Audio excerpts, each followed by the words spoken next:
J'ai eu l'occasion, depuis un an, d'écouter Francis Wolff à 3 reprises. Et à chaque fois, j'ai trouvé une pensée forte, claire et, en ce qui me concerne, structurante. Et je me suis dit, ce serait formidable de vous faire partager sa vision, sa réflexion sur un sujet qui, forcément, dans lequel on est impliqué, qui tourne autour de la relation de l'homme à l'animal. Il va vous en parler. Et je suis sûr qu'on va tous ressortir plus intelligents. La vénerie s'est positionnée sur ce sujet depuis plus de 10 ans, et il faut reconnaître que Pierre de Bois-Guilbert s'est fortement impliqué sur cette réflexion. On est les premiers dans le monde, puisque on va dire le monde de la chasse, mais aussi de toutes les filières liées à l'animal, que ce soit l'élevage, les courses, tout ce qui est l'animal domestique.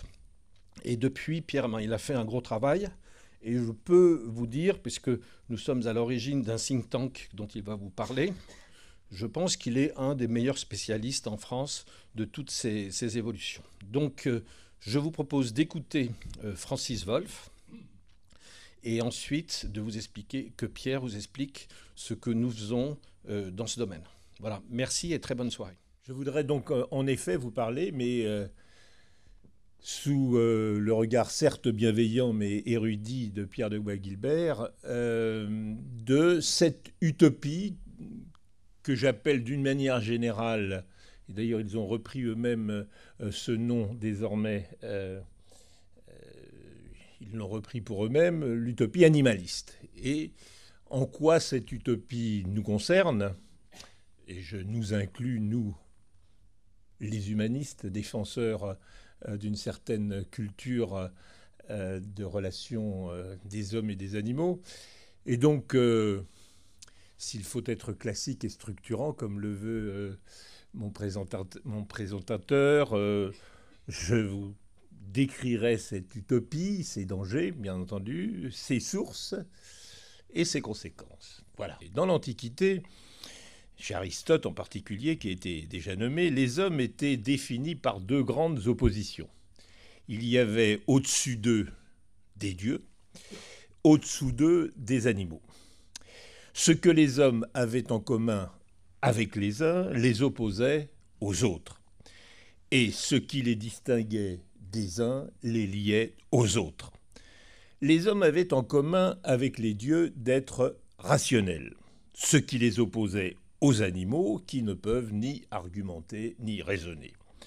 Mais les hommes avaient en commun avec les animaux d'être des vivants mortels, ce qui les opposait aux dieux qui sont, comme chacun sait, des vivants immortels.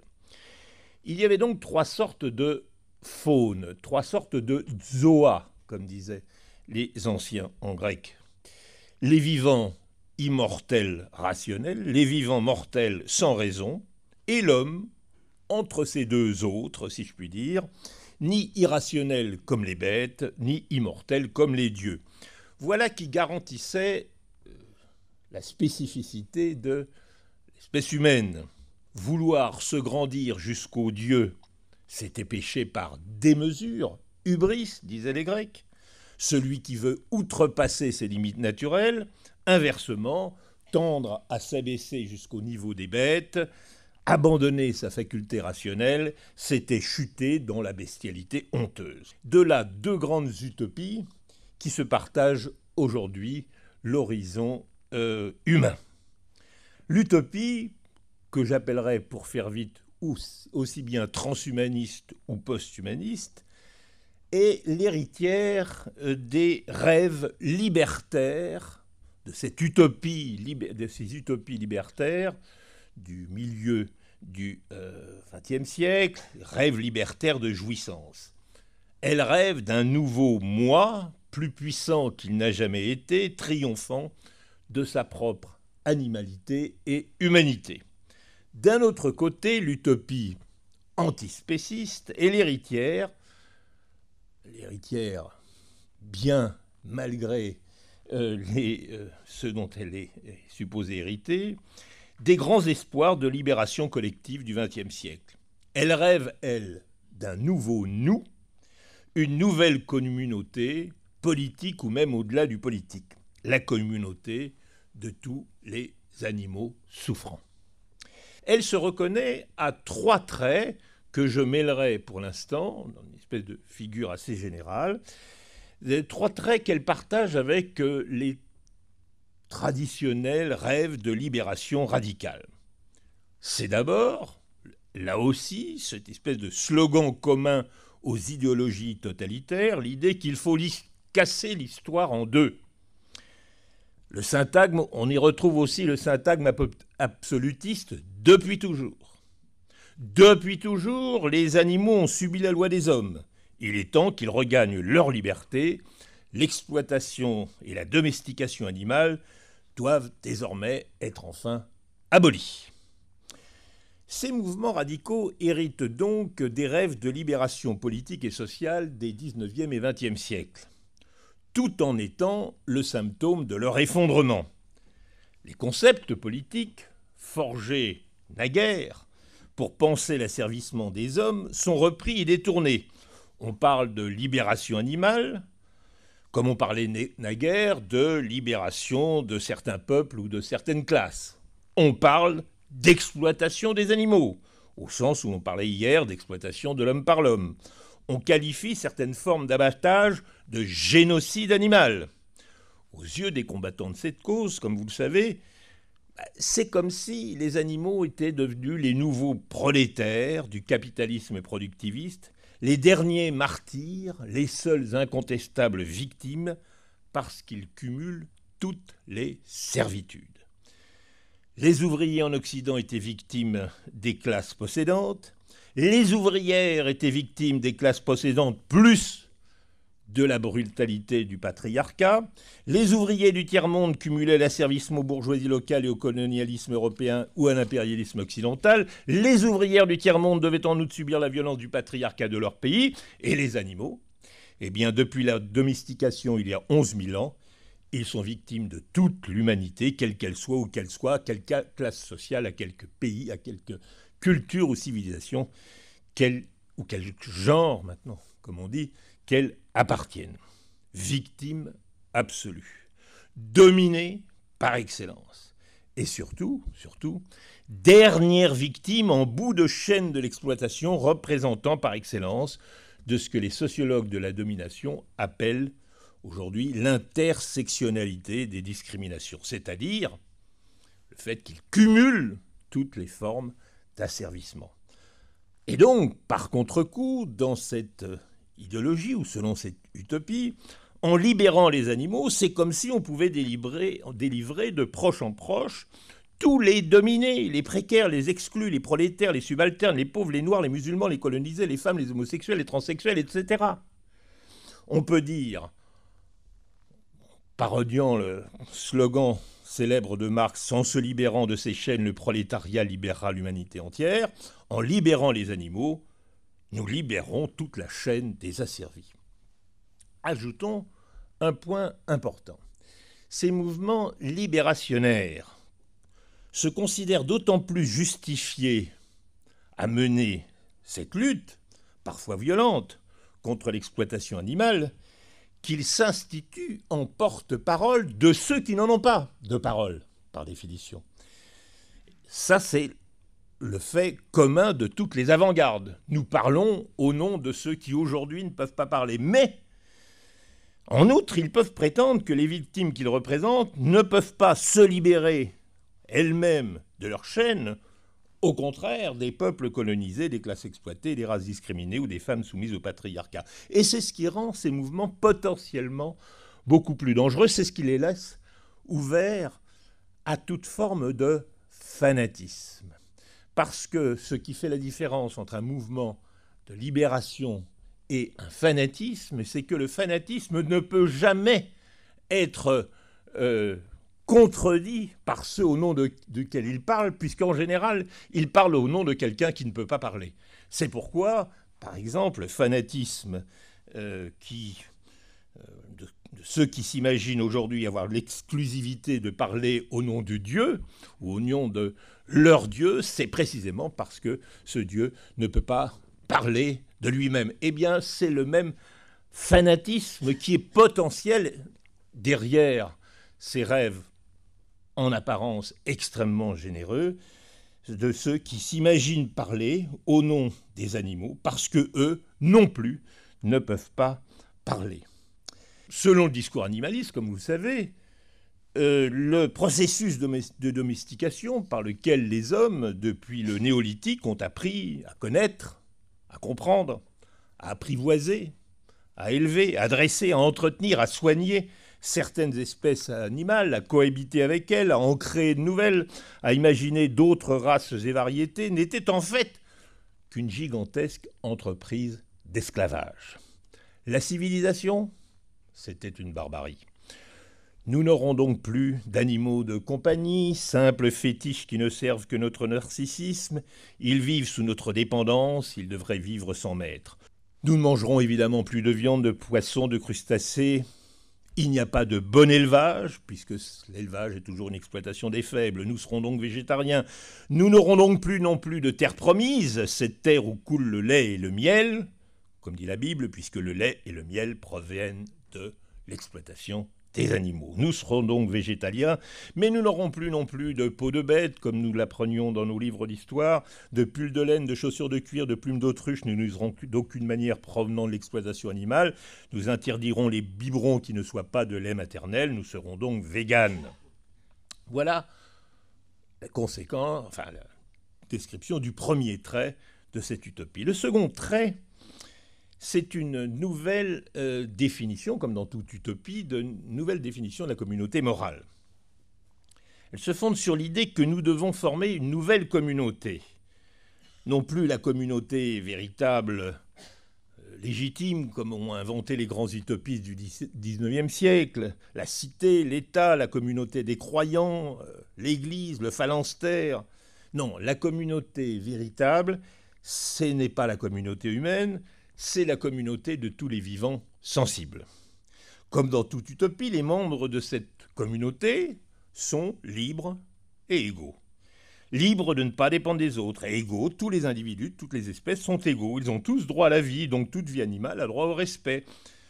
Comme vous le savez, le principe fondateur de cet antispécisme a été formulé par le philosophe Peter Singer dans son best-seller datant de dernier tiers du siècle dernier, Libération animale, dont, je résume le propos dans cette phrase célèbre, je soutiens qu'il ne peut y avoir aucune raison, hormis le désir égoïste de préserver les privilèges du groupe exploiteur, de refuser d'étendre le principe fondamental d'égalité de considération des intérêts aux membres des autres espèces.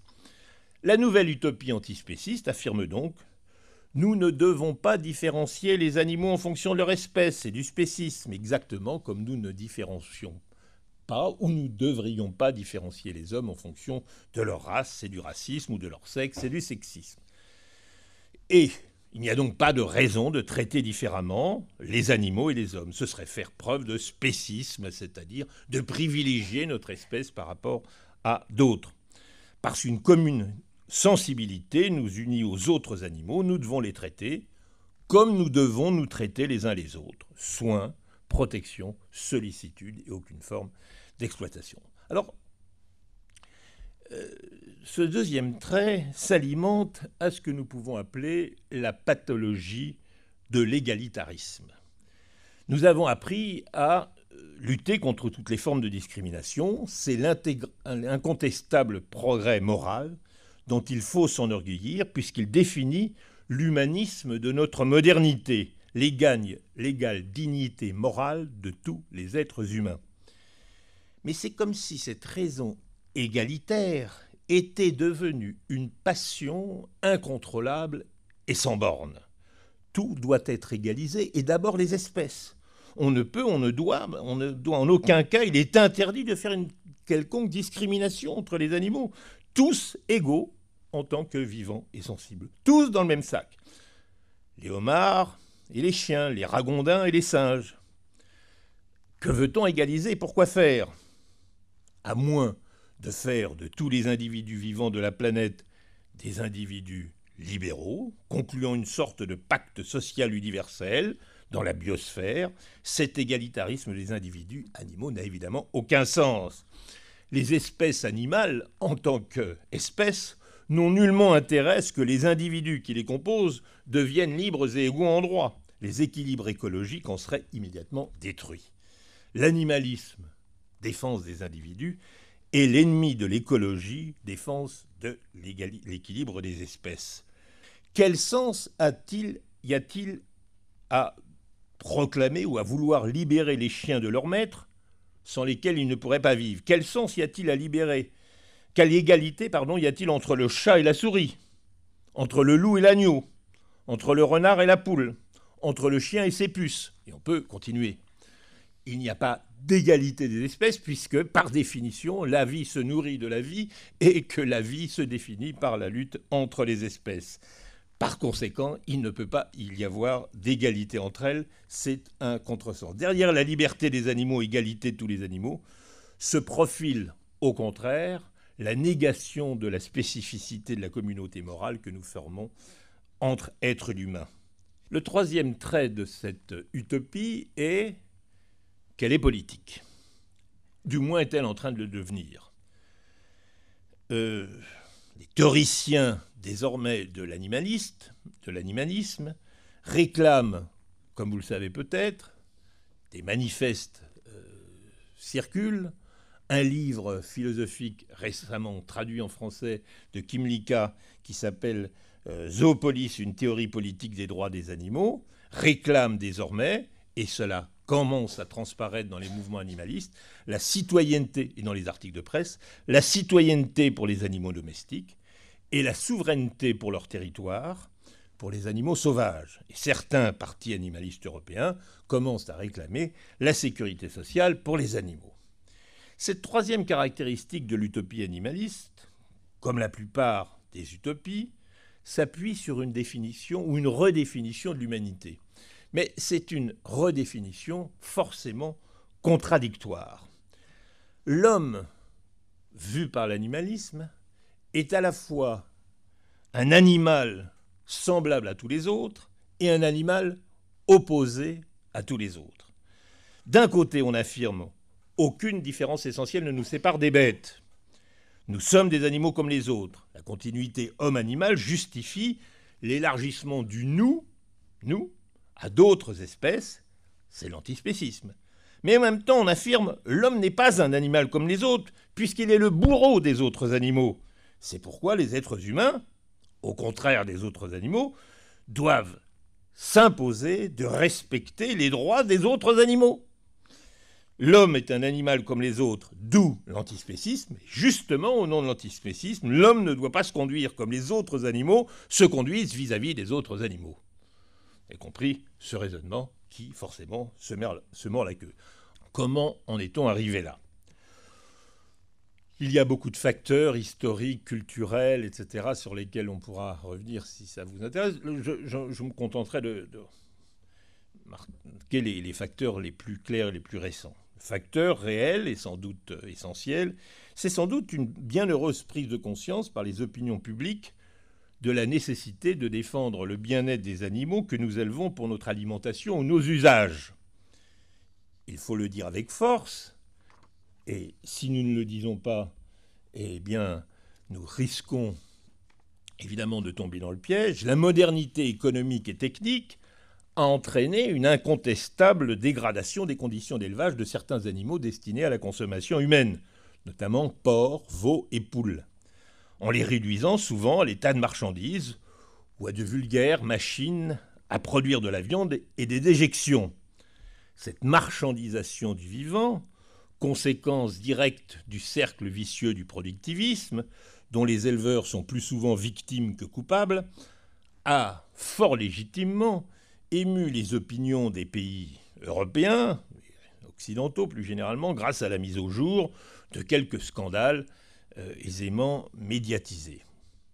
C'est vrai qu'il y a là une chosification contre nature de certaines espèces animales, traitées comme des objets dépourvus de vie et de sensibilité, sans autre définition, sans autre valeur que leur destination matérielle.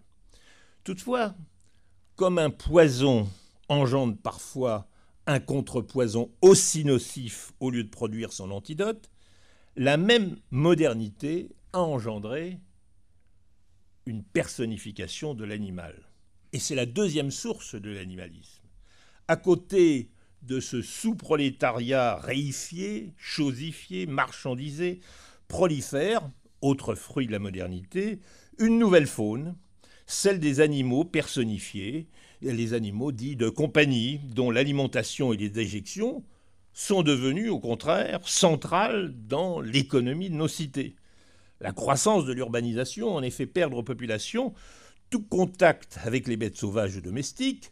Côté sauvage, et vous le savez mieux que moi, c'est leur disparition quasi totale du paysage, en tout cas des paysages urbains, et côté domestique, la disparition progressive des bêtes au travail, en ville, aux champs ou autour de la maisonnée. À la place de ces deux faunes traditionnelles, s'est développé de façon exponentielle un animal du troisième type et un nouveau rapport à l'animalité. Les animaux hyper choyés au travers desquels est vu l'ensemble du règne animal. Dans l'imaginaire contemporain, l'animal n'est plus ce qu'il était dans l'imaginaire classique ou dans l'imaginaire traditionnel. Il a cessé d'être un objet de frayeur, de convoitise, de sacrifice, de culte, d'admiration, de rivalité, de collaboration dans le travail, d'hostilité dans la lutte des espèces. C'est d'un côté la victime absolue des élevages productivistes, ou de l'autre côté, c'est le membre de la famille. Nos contemporains ont oublié la lutte ancestrale contre les espèces nuisibles, pensons aux décimeurs de bétail, aux criquets destructeurs de récoltes, aux rats porteurs de peste, voire aux ragondins, espèce aujourd'hui proliférante parce qu'elle n'est plus régulée par ses prédateurs naturels et qu'elle est nocive pour de nombreux écosystèmes, mais dont le sort semble parfois émouvoir davantage l'opinion que celui des paysans. Pour la première fois de l'histoire et des rapports des hommes et des animaux, nos contemporains citadins n'ont plus affaire qu'à des animaux mascottes qu'ils élèvent pour qu'ils ne fassent rien, simplement être là, rester sur le canapé du salon et échanger avec leur maître caresses et affection. L'animalisme est la conséquence de ce prisme affectif qui implique un appauvrissement des affects qui nous liaient à la diversité des espèces. Dernier point, plus rapide, conséquences. Alors bien entendu, les conséquences seraient très nombreuses, jusqu'à la quasi-interdiction récente des delphinariums. Demain, les zoos, les cirques vont fermer, et puis corrida, la chasse, etc. Je voudrais prendre simplement un exemple qui est déjà effectif, des contradictions dans lesquelles commence à nous mettre la notion qui est au centre de l'animalisme, c'est-à-dire cette notion creuse, contradictoire, comme je l'ai dit, d'animal. Et par exemple, la prétendue définition de l'animal en général comme être sensible, comme vous le savez, qui a été récemment introduite à la demande des défenseur des petits chiens et des petits chats. Donc, à qui on expliquait que le droit français les considérait comme des meubles, ce qui est évidemment un contresens juridique. Alors, supposons en effet qu'on se contente, dans le droit français, de définir les animaux comme des êtres sensibles. Alors, voici ce que j'appelle le nouvel apologue du loup et l'agneau. Situons cet apologue quelque part dans le Mercantour. Des loups, qui sont incontestablement des êtres vivants sensibles, souffrant de la faim, attaquent des agneaux, qui sont eux aussi incontestablement des êtres vivants sensibles, souffrant d'être mangés. Que faire face à ce conflit de sensibilité ? À s'en tenir à la notion d'animal sensible, on ne saurait plus répondre. Car les bergers, qui sont eux aussi incontestablement des êtres vivants sensibles, n'auraient que leurs yeux pour pleurer, incapables de défendre leur sensibilité et leur vie, et de défendre leurs êtres sensibles contre d'autres êtres sensibles. En fait, heureusement que l'animal avec un grand A n'existe pas, et que nous savons encore distinguer dans notre morale et dans le droit français, si nous n'y prenons pas garde, ce sont des distinctions qui risquent de disparaître, les animaux humains, source de droit parce que ce sont des personnes, et les autres espèces animales, les bêtes, selon le type de rapport et les intérêts que nous autres humains avons établis avec elles. Les espèces sauvages protégées comme les espèces nuisibles ont un statut défini par le code de l'environnement que vous connaissez sans doute mieux que moi. L'agneau, lui, a un statut défini par le code rural qui oblige le berger à l'élever dans des conditions compatibles avec les impératifs biologiques de son espèce. Mais le chien du berger, comme ses moutons d'ailleurs, sont protégés des mauvais traitements que pourrait lui infliger son maître grâce au code pénal. Et heureusement pour le berger que ces agneaux sont bien les siens, ce qui est garanti par leur statut, justement, de bien meuble reconnu, et heureusement par le Code civil. Conclusion, heureusement que le droit français, dans sa complexité, est sage, et que les lois destinées à satisfaire les amateurs d'idées simples, mais trompeuses, comme l'animal avec un grand A, ou comme sensibilité avec un petit s, sont sans le moindre effet jusqu'à présent sur le droit. Quelles conséquences ? Il y a des hommes, et ce ne sont pas des animaux comme les autres.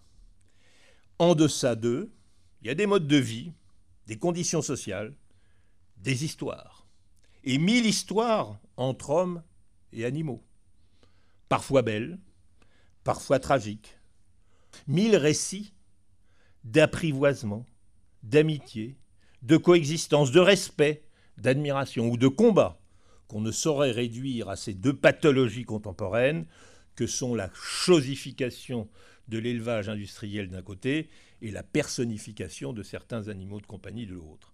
Ces histoires nous ont donné des obligations, et des obligations différenciées. Non vis-à-vis de l'animal en général, que nous devrions libérer, comme le répète ingénument ceux qui se trompent de combat et de victimes, mais vis-à-vis des différentes faunes dont nous avons reçu la garde. Vis-à-vis de nos animaux de compagnie, nous ne devons pas rompre l'espèce de contrat affectif qui nous lie à eux, en les libérant comme des bêtes sauvages au bord des autoroutes au mois d'août. Vis-à-vis des espèces sauvages, nous devons respecter les équilibres écologiques en défendant la biodiversité, tantôt au profit des espèces menacées, tantôt au détriment des bêtes nuisibles. Et ce qu'on appelle dans un vocabulaire assez lourd, les animaux de rente, qui nous donnent depuis plus de 11 000 ans leur miel, leur lait, leur cuir ou leur viande, nous avons le devoir de les élever dans des conditions qui les préservent des prédateurs et respectent les exigences biologiques de leurs espèces. 3 écueils moraux guettent les hommes. Oublier qu'ils sont également des hommes, se prendre pour des dieux, comme l'utopie post-humaniste, en aspirant à l'immortalité, se prendre pour des animaux comme les autres. Et 3 écueils guettent aussi les animaux. Croire qu'ils sont tous également des animaux, les assimiler à des choses, les assimiler à des personnes. Pour ne pas en faire une chose, on en a fait une personne. Erreur symétrique et aussi grossière que la précédente. Car les animaux n'ont pas plus à gagner dans un cas que dans l'autre. Si un animal n'est qu'une chose, il peut être réduit à l'état de marchandise insensible. C'est insupportable pour leur sensibilité et pour la nôtre. Mais si un animal est une personne, c'est-à-dire un sujet porteur d'intérêts et de droits individuels et personnels, comme un vrai citoyen libéral de notre République morale, il faut, c'est la définition même d'une personne, qu'il puisse être tenu pour responsable et que ses actes ne soient plus attribués à sa nature, mais à son intention délictueuse. Alors je jure, au premier procès pénal contre un sanglier, je cesse de manger du pâté. Je vous remercie.